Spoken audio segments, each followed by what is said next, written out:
All right, today we're going to be going over the bending and torsion lab. For this lab, you'll be using an arm field setup like this to get all your measurements. The first thing we're going to do is a fixed support. So you'll grab the beam you're testing and put on this little weight hanger right in the center.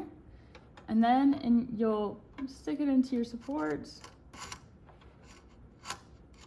Make sure that it's kind of lining up nice and straight. And then you'll just gently tighten these clamps.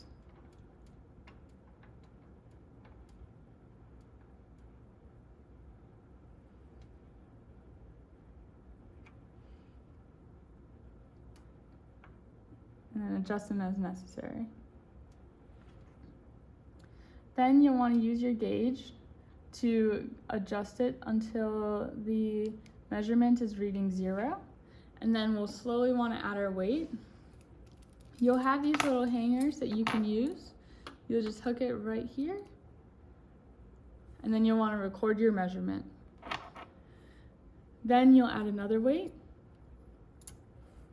And then record that one. And so on and so forth until you're completed. You'll remove the weight, and then to do your simple support system, all you have to do is loosen these clamps, and then repeat the process. So again, you'll want to make sure that your gauge is set to 0, and then you'll add your weight, make your recording,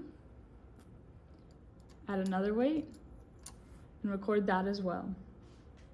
Once you've finished one beam, you can use the other material to do the same test, and then you can also turn your beam on its side like this and test it as well. Once you're done with that part of the lab, you'll want to do the torsion lab. You'll have this little plastic protractor that you'll put on the side of the arm field machine up here to make your angle measurements. I'll show you side profile in just a second. And then once it's hooked on, there's a little white engraved line that you want to make sure the 0 is lined up with.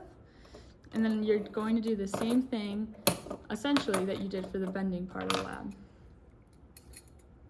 You'll take your hanger, hang it on here, and make your measurement.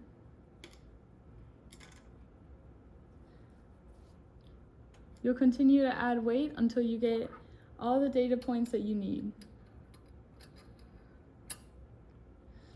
So for the side setup, it's going to look somewhat like this when you've got a weight reading. And then when you remove the weight, you'll want the 0 to go back to the white engraved line. Again, you can remove the bar that's in there and change it out for a different material and test a different material.